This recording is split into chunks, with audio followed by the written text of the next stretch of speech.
I wanted to come on here today and talk about Isis because I have done a lot of like research and information about ancient Egypt, and I even did an entire video on Hathor, but I really haven't talked about Isis and her story a whole lot.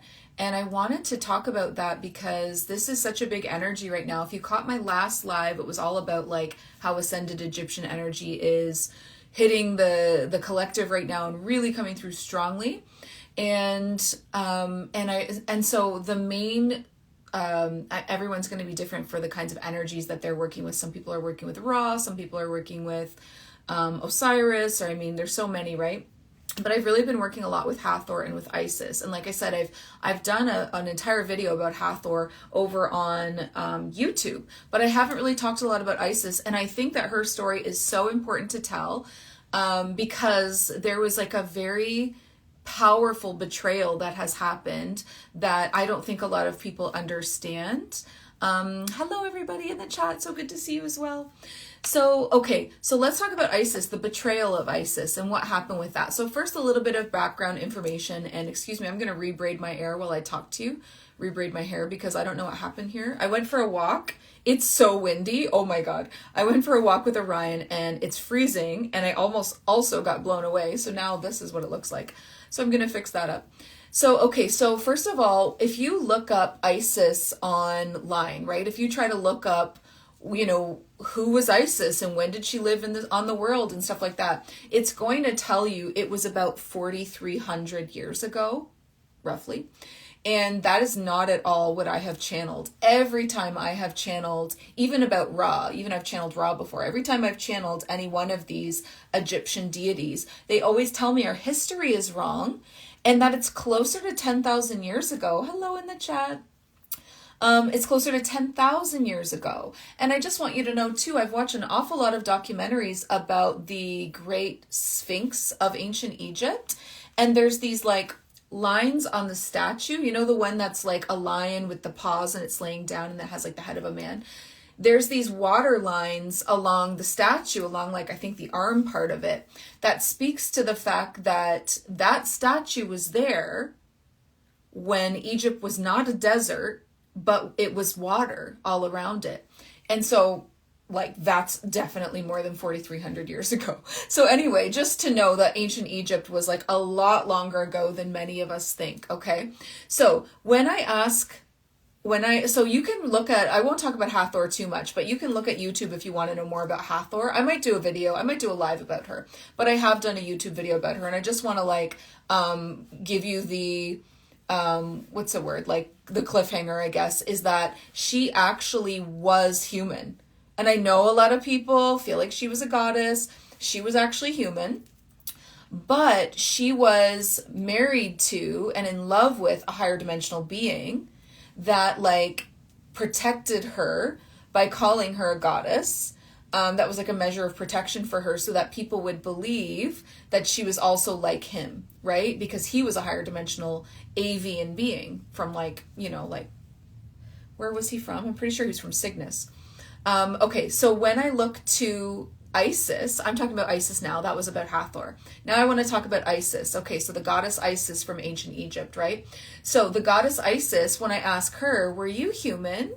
Like, or, because they call you a goddess, what does that mean, truly? Were you human? Were you a goddess? And that's something? Or where were you from, or what were you? And she said she was a higher dimensional being, and that during ancient Egypt, what they called gods and goddesses were actually what we would call aliens, right? I mean, maybe depending on your description of aliens, I don't mean little green guys. I think we all know that aliens are anything off-world, any off-world being, right? So any higher dimensional being you could really call an alien, right? And so she's saying that she was a higher dimensional being and that she was from Callisto. So she said Callisto, and I'm like, that sounds so familiar. What is that, right? So I did a little bit of research on what is Callisto. It is a moon of Jupiter. Jupiter has something like 3 moons, and Callisto is one of the moons of Jupiter, which is crazy. And then, oh my God, you can research this too, okay? Callisto is like Callisto. So then if you research a little bit about Callisto, It says that it was like, it's like fairly inhabitable, right? It was like, it's got water, it's got rocks, it's got oxygen, like it's got all the things. And of course it doesn't have to be an earth environment for life to be there, because we are evolved to work on earth as humans. You know, the minerals and the stuff that are here work for us because we're built from that. So again, you know, different higher dimensional beings need different atmospheric environments anyway. But anyway, that's where she said she was from. I will just leave it. I just think that that was so cool. So in ancient Egypt, let's talk about the goddess Isis story and why she was betrayed and what that means. So in ancient Egypt, Isis was really about raising the state of womanhood, to keep them equal in society to men. Obviously, that is not a patriarchy. That is something that we don't have in this society. And it's not a matriarchy either. It's equality, actual equality. So she was all about keeping women in this raised state of within society equal to the men with the rights and the power. So women were allowed to get divorced. Women were allowed to make money. Women were allowed to own property. Like all of that was okay. And Isis was a huge part of that in ancient Egypt. She was a sorceress. So that mean that she did have, you know, like magic, and she did have ways of calling upon, channeling energy, channeling power, channeling information. And she taught women how to use the wild within to harness their desires and turn them into a reality. So the wild within, so we have that today. It's just dormant in most women, but the wild is there. So the wild within, I see this when I do energy work inside of women's sacral chakra. So your sacral chakra is the orange orb of light between your hip bones, and it's related to your womb. And within women's sacral chakra, often I'll see the wild has gone dormant or even died, and it looks like a forest that is receiving no light. And so then all the trees start to, you know, like die or go gray or whatever. But the wild within, if it was healthy and if we gave it the sun and the attention and our light, shared our light with it and didn't cut it off, this wild has great potential inside of women for, it's our source of magic.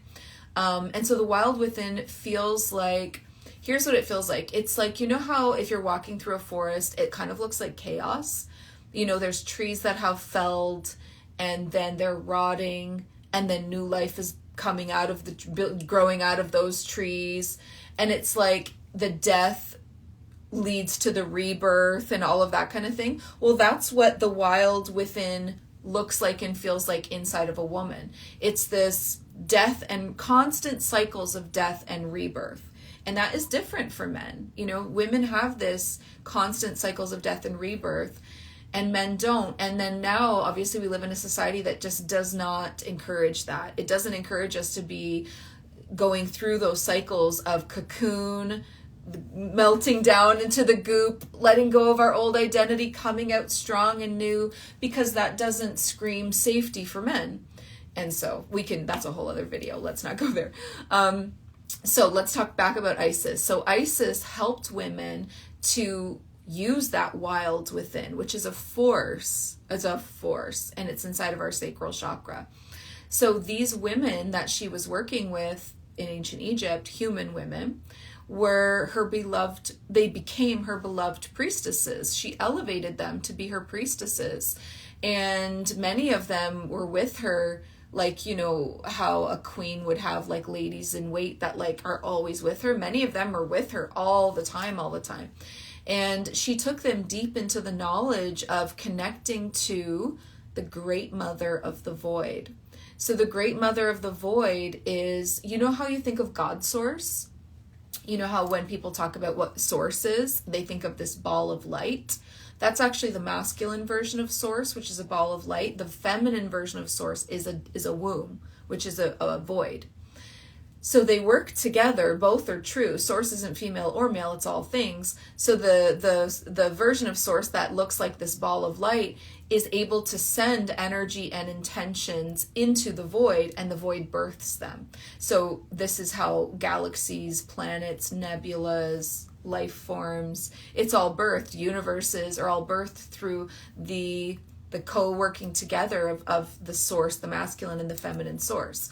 So Isis was helping these beautiful women to connect to the great mother of the void, which is source, right? Which is just like that beautiful black womb of source. And the way that the women would connect to the mother of the void is through their portal in their womb. So all women have a portal in their womb. Obviously, it opens up during pregnancy and birth, because where do you think the babies are coming from? Like, they're coming from the mother of the void into our void. We have a mini void, right? So women are so magical, these beautiful magical creatures we are, where we have portals within our bodies that we can tap into source void and bring life through. It comes through from the mother's womb to our womb and then is birthed into the earth.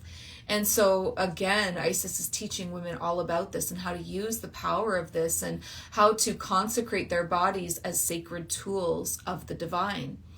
Now, she taught them, speaking of using the body as a sacred tool, another thing that Isis was big on, and I know that a lot of people know this already, but she was really big on helping women to use sex as a magical spell, right? So heightening the frequencies, because think about the frequency of desire and the frequency of sex and the frequency of orgasm, especially right during that orgasmic moment.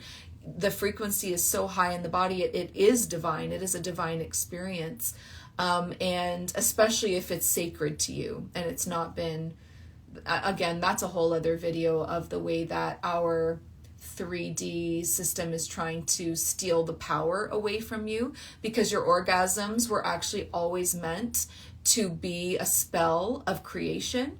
So, and when people use that for manifestation, it's so powerful, but all that information's been taken from us, and then they've tried to turn sex into kind of like a lower energy and a perverted energy using things like pornography, and that actually strips your power from your body. But that's not what Isis was about. Isis was about the sacredness of it and the ability to truly manifest using this time of orgasm, using that space of orgasm through onking these energies. So I don't know if you've ever seen like I don't have one with me. I can draw it. So a sacred ankh that they used in ancient Egypt looks like kind of like a cross with a circle at the top, like an oval circle, kind of like that. And so that's supposed to be the feminine and the masculine energies coming together and then looping around each other and then going back into the partner, so that sex would actually be healing. It would be restoring energy, not taking. It's so different the way things are in our society, and it's so sad. Sex is about taking now.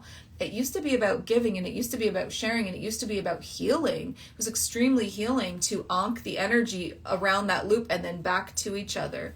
And so that's the things that she was teaching her priestesses, like how to use sexual energy and the frequency that it creates to loop back to you and to your partner, healing, power back to the participants, and that you would be able to use that to create your timeline in that window of super, super heightened divine frequency through visualizing it and through speaking it into being in that moment, right? So she taught women back in ancient Egypt, Isis taught them the sacred nature also of their moon cycle. So women have a moon cycle, obviously, and this is something that is also very sacred. Now, I will say the moon during the times of ancient Egypt was different than the moon that we have now. Like, sorry for the conspiracy theory on that, but it's true. We actually used to have twin moons for Earth. You can actually research that. It's just true. And then they crashed into each other, and then they were hauled away.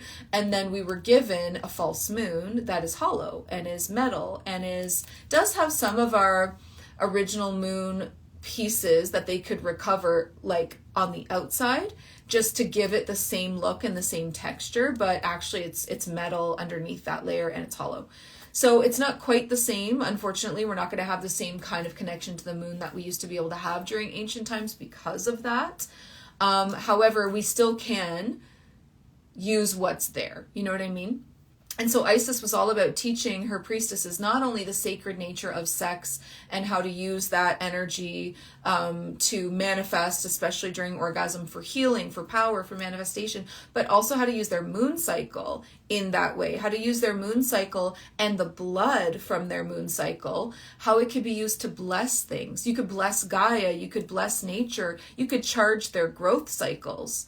You can charge the growth cycle of any organic living being with that moon cycle blood. It's actually meant to be used in that way, as well as this moon cycle blood is able to hold intention, and then the intention grows alongside the nature, right? So if you use your moon cycle blood for a tree or a plant or something that you have, and you also place an intention into that, it grows alongside of the tree. And so all of these things were rites of these priestesses of Isis. And this is the kinds of things that Isis used to elevate women into healers, into their power, into sovereign creators of their own reality, beyond like the manifestation that we really understand today, or most people understand is quite basic, beyond manifestation into like a spellcaster of your own reality. And her teachings truly did come from a very pure place. This wasn't dark magic. Right? This isn't like, oh my God, I can just feel some people cringing in a judgmental way around like, oh, blood magic or dark magic or whatever, sex magic. It wasn't the way that she taught it. It was beautiful. It was of the light. It was sacred. And it really empowered women and showed them that they're not just copycats of men, that we have different strengths. And that we're not supposed to run ourselves the way that men run themselves. Like, we need different things, right? And we've lost that, which is so sad. And so she was really pure about her desire to raise women back up into this power, and showing men how valuable, insightful, and mystical women truly were. And that was also really helpful. And again, like I said, it raised women to this equal state during ancient Egypt where they had the same rights as men. And obviously that fell away, but during the time of Isis, that was true. And then Isis left Earth and she went back to her higher dimensional Callisto planet. And so there's all of these like theories that she was immortal because no one saw her die. Right? No one saw her get old. No one saw her age. No one saw her die. She was just all of a sudden gone. And youthful for her entire time on Earth. And that's because we know this. Higher dimensional beings have longer lifespans than we do on Earth. We know that, right? 1 second. I'm just reading a comment here. So 1 second here. Let me just... That's somebody that I've been meaning to block for a long time. So let's just block that person. Taken care of. Okay, moving on. All right, so when Isis left Earth, then she had left behind this like legacy of thinking that she was this immortal, which she wasn't. So now I want to talk about how Isis was betrayed. And this has to do with Jesus Christ. So hold on to your hats for this. What have I done here? 1 second.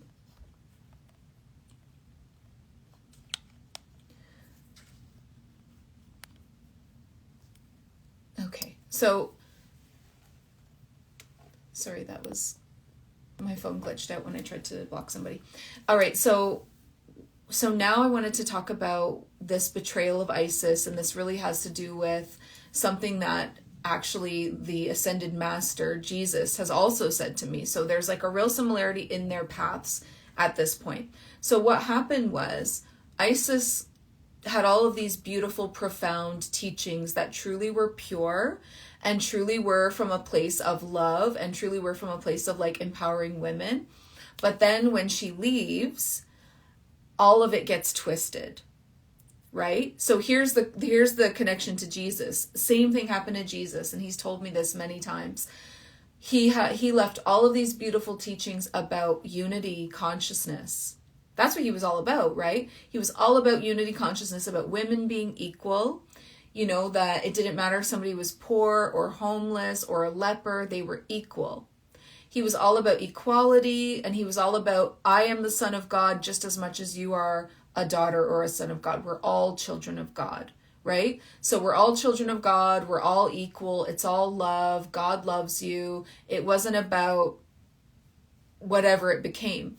But then when he left the planet, all of his teachings got twisted into different forms of Christianity. There's many, many Christian religions out there that have twisted it terribly, especially if you're a woman. All of a sudden you're second rate, right? You need to, I mean, I grew up in like a very cult-like religion where I wasn't allowed to wear pants to the religious meetings. I had to wear skirts or dresses. I wasn't allowed to stand at the podium like the men could. I had to sit down. And it's like, that is so twisted compared to what Jesus would have wanted. And so if anybody, especially women out there, have been harmed by religious programming and religious trauma, making you feel sinful or like you don't belong or like unworthy or any of those things, the truth is that that's not what Jesus wanted, and that he like has actually like felt so terribly about the way that his name gets used. Like he's told me before, like, how do you think, like, because I've said to him, like, we've had it out because I've been through a lot of religious trauma. And I remember like saying to him, like all this stuff happened. He's like, how do you think I feel? Like they're using my name to push through all of these things that I never would have agreed to. And he's like, I'm so sorry all that happened to you, but I agree. Like, how do you think I feel? Like, I don't want my name on any of those things. And so this is the same thing that happened to Isis. She had all these beautiful, pure teachings for women that got twisted and called pagan and called dark and called dark magic, blood magic, this or that. So when she left the earth, it all got twisted around, and what was actually something that was so pure became this really dark thing. And I want to share something. If you've ever had a reading with me, a past life reading with me, where I've read that you've had a lifetime in ancient Egypt, I really want you to listen up, because if this happened to you in a lifetime, I've also had a lifetime where this was a theme, then you're really going to want to reconnect with Isis now and the way that she is now. And that's what my program is all about, that I'm running this month for priestesses. It's a priestess initiation into Hathor and Isis. So just like Jesus' teachings got all twisted and messed up and then sold as Christianity, and it was so dark and not at all what he meant, that happened to Isis too. So once she left the planet, all of a sudden there were all of these temples of religion that popped up in the name of Isis, and there were priestesses that were trying to follow her teachings, but in a way that made them like a buck, in a way that made them money, in a way that brought them power and security, and very much like what happened with Christianity, in the way that a lot of these old men just wanted like the power and the ego and the money around it. And so the priestess or the temples of Isis, if you have a past life where you've seen this, I want you to know that this darkness that I'm about to describe isn't the true Isis, okay? Because these temples of Isis, these human women priestesses decided to take upon themselves that they were going to create essentially like brothels, where they were going to go and collect all of the, young, beautiful women, some of them being orphans, some of them being fairly young, which is wrong, some of them, not having another way in life and not having anyone else to turn to, and some of them just being like Isis enthusiasts. And they were going to twist their teachings, and they were going to basically make them like divine prostitutes and tell them that the men that they were servicing were receiving divine healing through this service that they were offering. But again, it's like a brothel, right? And so many of these women were brainwashed by this Isis religion. So many of these women were brainwashed into thinking that they had to give their bodies in this way multiple times a day to men that they didn't even know, and that this was the divine work of the goddess Isis, and that they were going to be doing healing, and that their sexual energy was healing for them. And you can see how twisted that is from what I originally described in this live, where Isis taught women that two loving partners that are coming together with like commitment and like and like wanting to build a timeline or a path together could feed this energy into each other through onking this frequency to each other. And that, you know, that this just got really twisted, basically. It was never supposed to be about women becoming sex workers, but that's what it ended up being.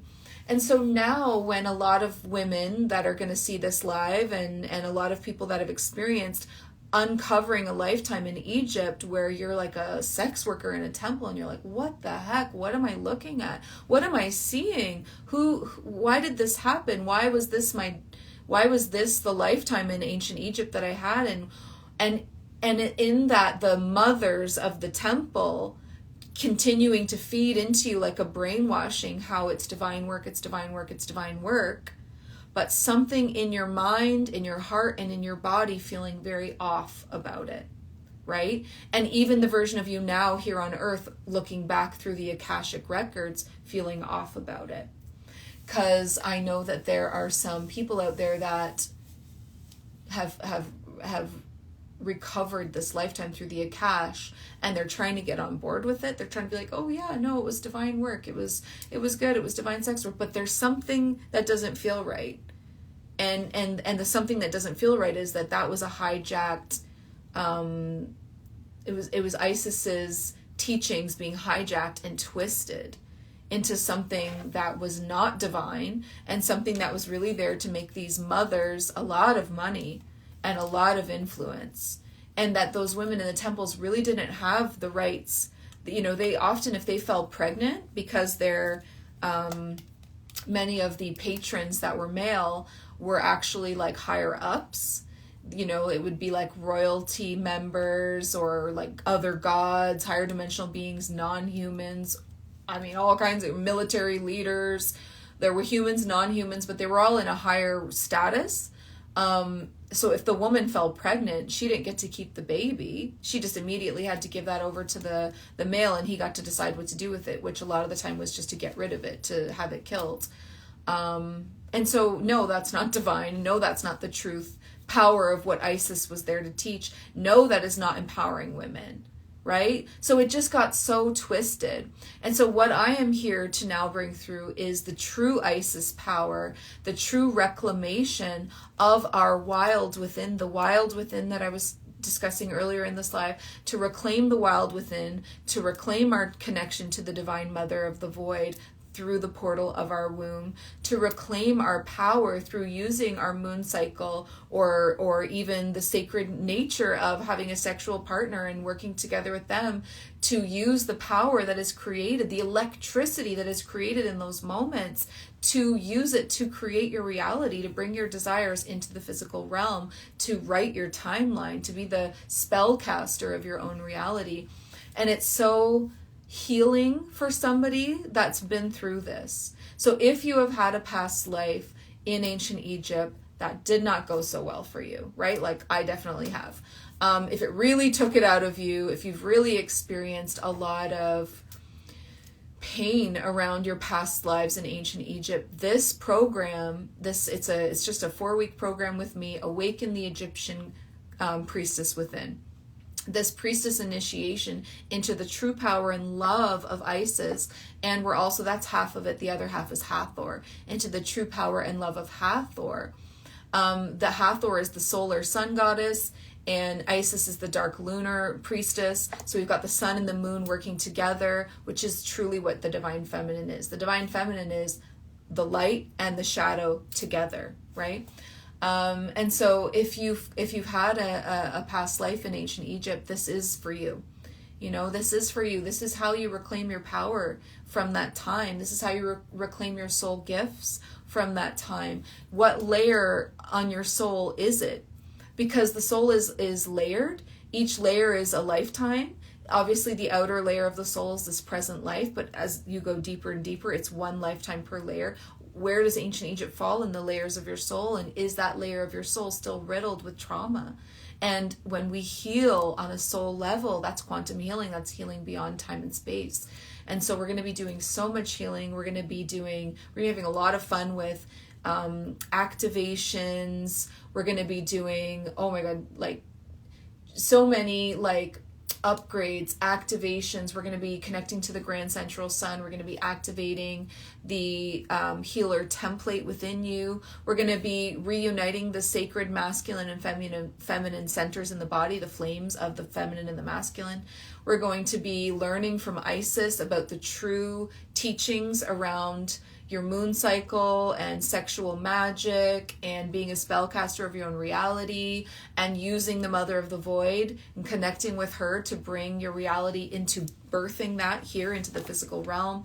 It's going to be so deep and so beautiful. It's going to be you embracing your light and your shadow aspects to be whole and truly that whole divine feminine. We're also going to be doing an ancient Egyptian remembrance where you get to remember your past lives from ancient Egypt, and that'll be channeled. And then we're also going to be doing light language, so ancient Egyptian light language and soul language. So if you are interested, check it out. It's in my link in bio, Awaken the Egyptian Priestess Within. I just wanted to come on here today and share the truth about Isis and the betrayal that has happened to her priestesses and her teachings. Again, super similar to Jesus, which is really interesting.